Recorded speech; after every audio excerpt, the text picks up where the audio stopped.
Okay, gang, welcome back. Good to have you here. So today we'll be taking a break from reading our book club books, spend some more time talking about poetry, talking about writing.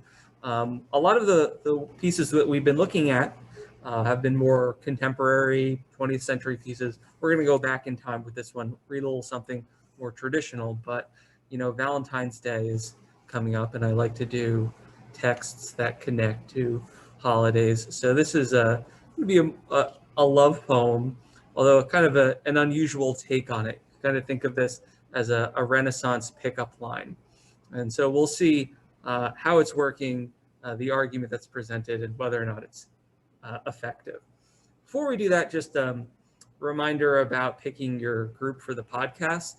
I put up a list of all my students and what they're reading. So you could check that list and see if your buddies are reading the same thing as you, and you could potentially join in with them.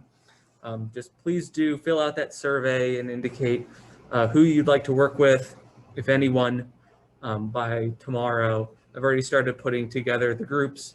I'll try to give you your first choice, but some people said you don't really care, so I'll probably just put you together with people who I think you'll be effective with. So any questions about the podcast, class, or anything else before we dive in here?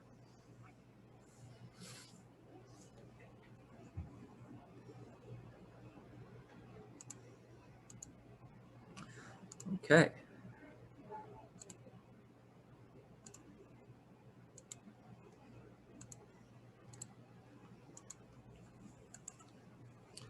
So today we're going to be talking about this poem, "To His Coy Mistress" by Andrew Marvell. It's one of those poems that's super famous and it's taught in like every high school English class around the country. But it's interesting and worth studying. And then for homework, just remember, complete that group preference survey if you haven't yet. And we're going to be working on a writing exercise at the end of the period. So if you don't finish that, you could finish it up for homework. So like I said, this is a poem that takes the form of a long pickup line. So I wanted to put us in the right frame of mind thinking about pickup lines and the use of language to make a point. So I'll assume that at home you're collectively groaning and rolling your eyes and cringing, but I'll just say that I had to scour the internet to find ones that are school appropriate to set the scene here. So here's one. I got a few.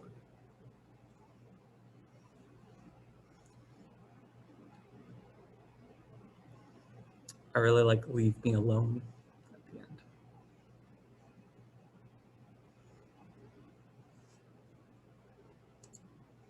Some of these are pretty old, so you may have seen them before.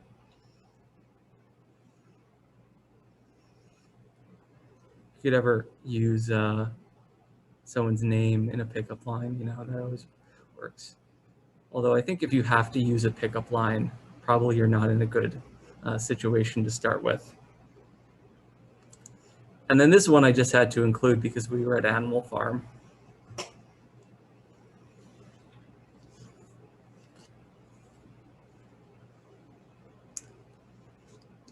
But now you know who Trotsky is and who Marx is, if you didn't already.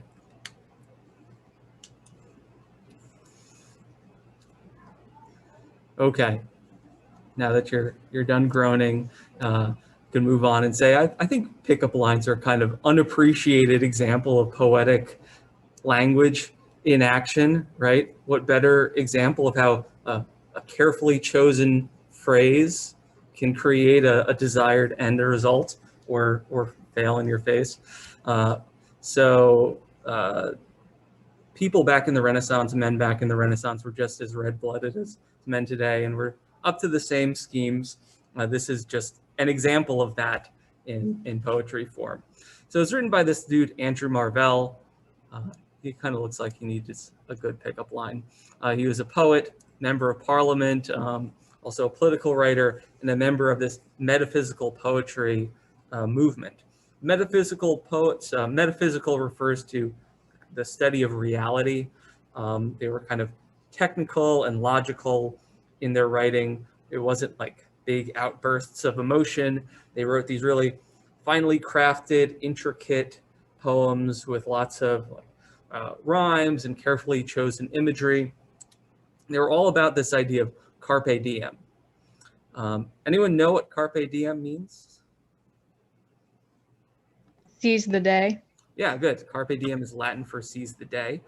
They were the ones who didn't come up with the term, but they popularized it. So we'll see that idea of seizing the moment in their work, or in this poem. So let's check out what Andrew Marvell wrote.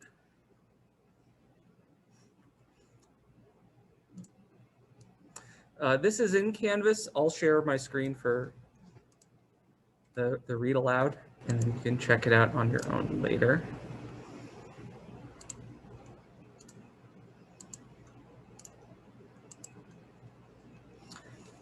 So, it's not too long of a poem, but it's a little bit on the lengthier side. So I'm going to ask two people to help me read it. I'll read the first stanza. Could I have two volunteers for the next two? I'll give it a chance. Great, thanks, Colin. And then someone for the last stanza. I'll take the last one. All right, perfect. Thank you, Norman. All right, so this is To His Coy Mistress. And first time through, just think about what is the line here? Like, what is the point that he's trying to make to get this girl's attention? Had we but whirled enough in time, this coyness, lady, were no crime. We would sit down and think which way to walk and pass our long love's day. Thou by the Indian Ganges side shouldst rubies find. I by the tide of Humber would complain.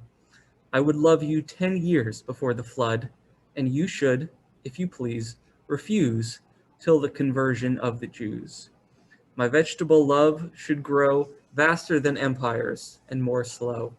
100 years should go to praise thine eyes, and on thy forehead gaze. 200 to adore each breast, but 30,000 to the rest. An age at least to every part, and the last age should show your heart. For, lady, you deserve this state, nor would I love at lower rate. Hey. Colin, you could pick it up here. Time's wind chariot hurrying near. I'm sorry, but at my back I always hear time's winged chariot hurrying near, and yonder all before us lie deserts vast of eternity. Thy beauty shall be no more found, nor in thy marble vault shall sound my echoing song, than worms shall try that long preserved virginity. In your quaint honor turn to dust, and ashes all my lust, and the graves of fine and private place, but none, I think, do their embrace. Perfect, thank you. Hand off to Norman. Now therefore, while the youthful hue sits on thy skin like morning dew, and while thy willing soul transpires at every pore with instant fires, now let us sport us while we may, and now, like amorous birds of prey, rather at once our time devour, than languish in this slow chapped power. Let us roll all our strength and all our sweetness up into one ball, and tear our pleasures with rough strife through the iron gates of life. Thus, though we cannot make our sun stand still, yet we still make him run. Perfect. Thank you for reading that, guys. I appreciate it. So that is To His Coy Mistress. Anyone want to share their first impressions, things that stood out, what his strategy here is, and if it's a good strategy?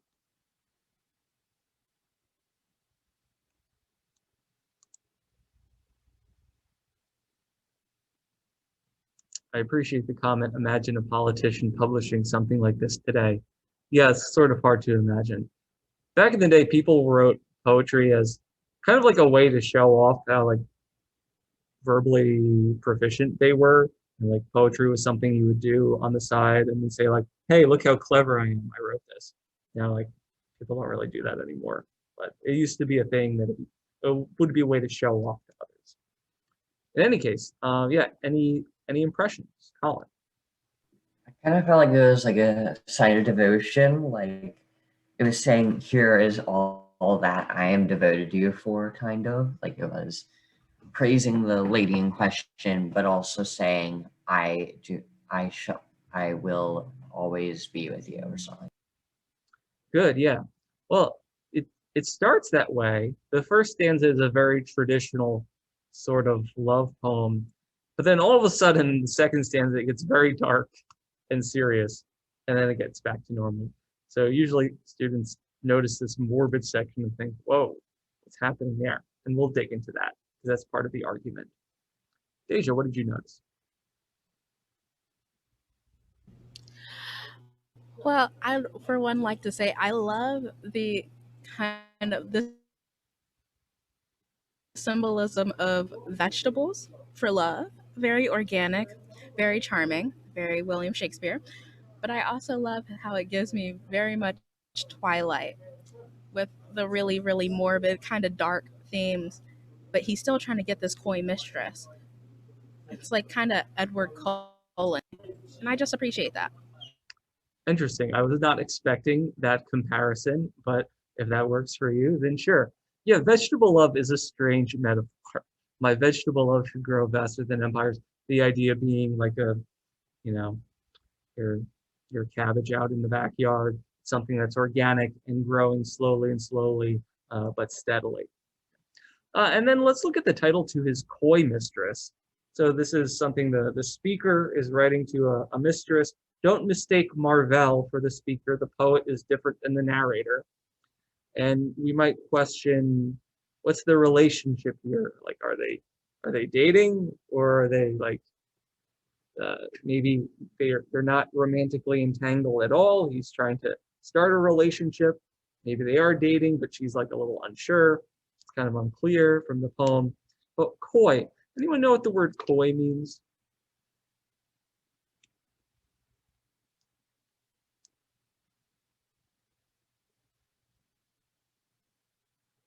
People are probably frantically Googling it now. Deja, what does coy mean? It's like shy or meek. I like to think of it kind of how women were thought to be. Like you have to be, oh, you can't even meet my eyes. It's very Right. much, oh, I'm very shy and I'm so innocent. Good. Yeah, that kind of reserved false modesty, the hesitance. Nowadays, when people talk about someone being coy, often they'll talk about someone playing hard to get, like pretending to be shy, but they're actually interested. So the word does have that meaning. In Marvell's time, it was more like just shy or hesitant. So this might be someone who maybe is kind of interested, maybe not, trying to win her over. Although her level of interest in him will change the way you interpret the poem. You know, it's one thing if she's like kind of interested in him. If he's writing this to someone who's not interested at all, then it's a very different sort of poem. Okay, so I'm going to let you read this again to process it a little more deeply. As you do that, I want to point out the structure and pose this question to you. So I mentioned metaphysical poets liked logic and reasonable arguments in their poetry. Just so here, you have three distinct parts. Each part is a part of an argument. So the opening salvo is, had we but world enough and time. You can read had we but as if only we had. So the first part is if X, right? If only it were true that the world were like this. So my question is, what is X? What is he saying if the world were like? What is he hoping the world were like? That's stanza one.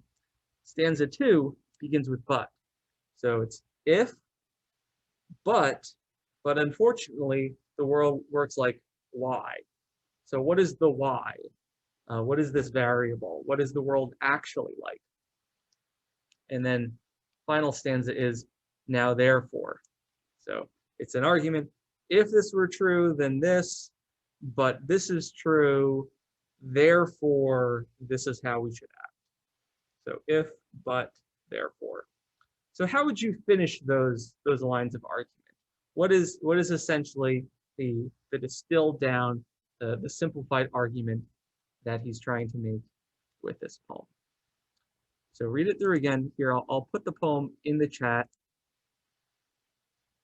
so you can look at it on your own. Take a few minutes and then we'll reconvene.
All right.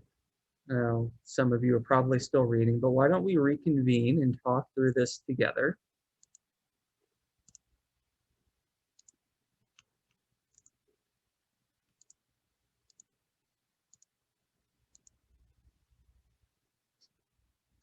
So the first stanza, if we had but worlds enough and time, this coyness, lady, were no crime. This first couplet kind of sums it up, and then the rest of the stanza expands on it. So what is the opening argument here? What is the if conditional statement in this argument? Sure, Ava. Yeah, unmute yourself. He's basically saying like if there was endless amounts of time in the world, like if they were immortal, then they could take their time in their relationship and they wouldn't have to rush anything.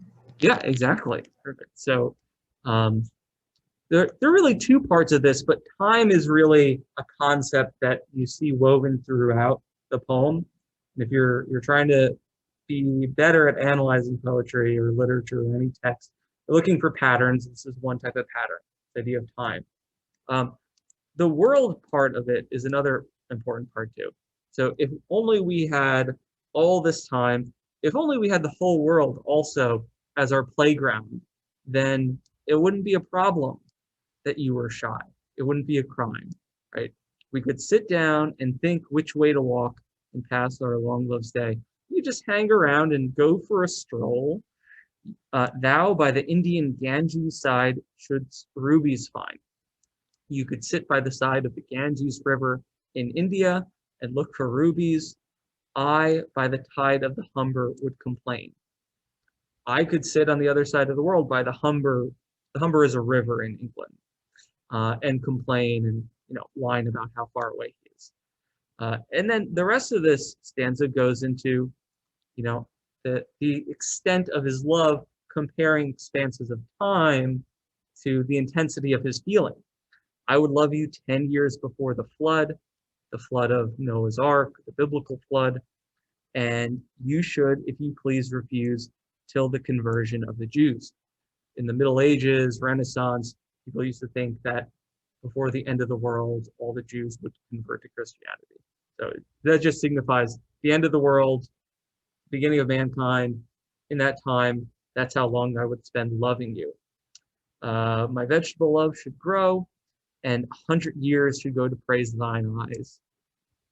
She could spend thousands of years praising every inch of her, and you, lady, would deserve this state, nor would I love at lower rate. You would deserve all this attention. So beautiful, you deserve to have me spend, 30,000 years on your whole body, praising each and every inch. Oh, what a guy. Right.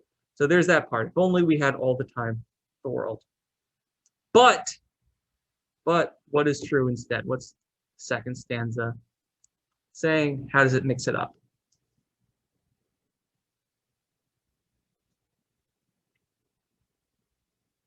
Yeah, Colin.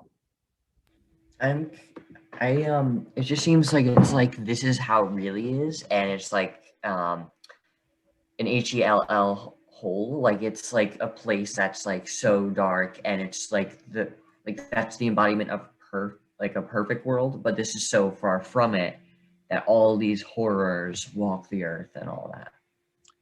Yeah, although I don't think he's necessarily saying that everything around him is horrible, but he is talking about reality, and comparing and kind of thinking about what's in store for them in their future.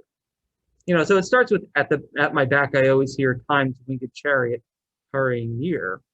Right behind him, he always knows there's the grim reaper.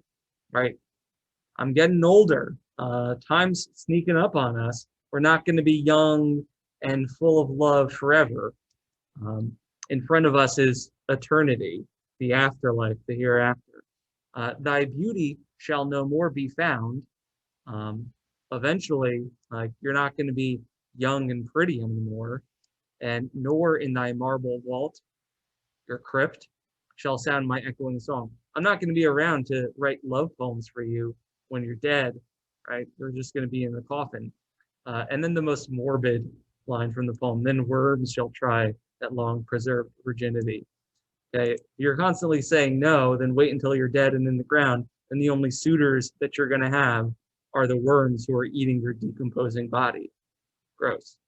Your honor will turn to dust and into ashes.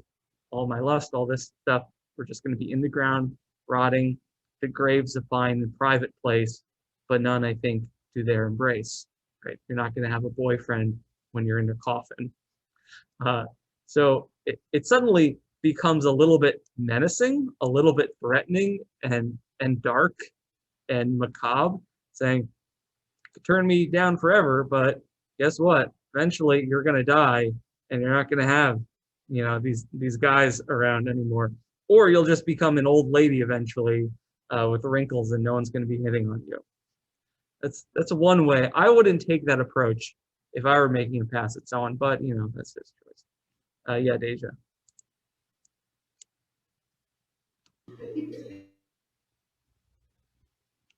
To further that aggressive standpoint, I decided to listen to the reading of it.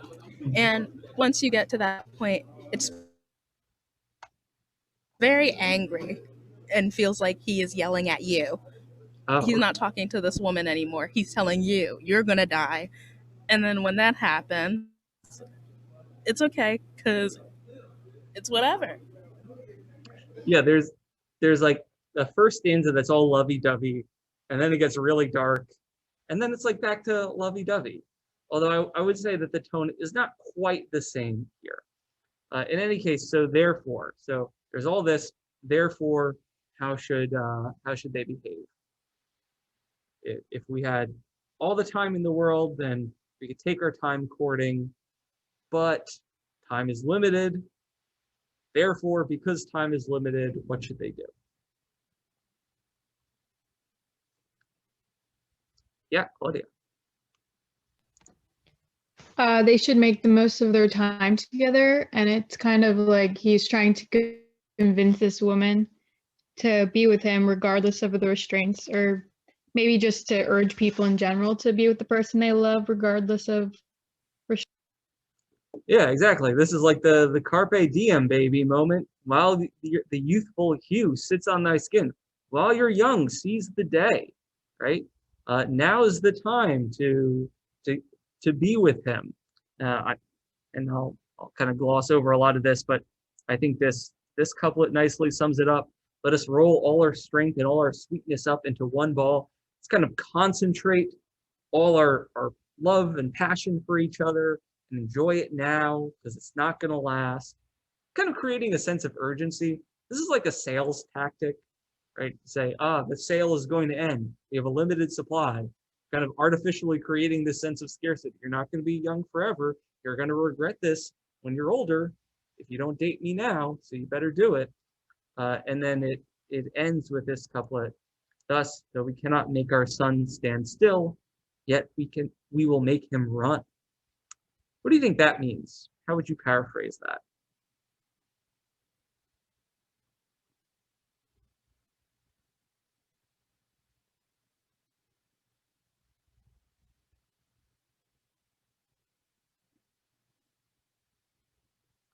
We're kind of short on time, so actually I'll just tell you. So we can't make our sun stand still. Sun moving across the sky as time passes. We can't stop time. We can't spend 30,000 years admiring each other, but we can make time fly.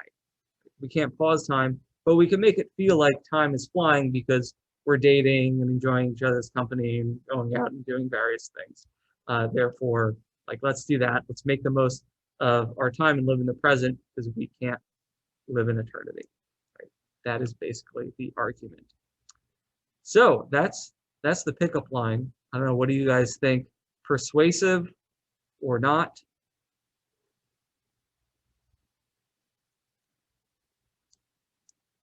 I think not, although it makes an interesting case about time and a good case for seizing the day. Some people speculate that this is all just satire, and he's making fun of people in the Renaissance who would, feed people this line and try to persuade them of persuade girls like this. In any case, you see in this poem again those three sections, each with a very different tone and a very different argument, all contributes to the overall, a strategy that he has. So I want to end by talking about tone.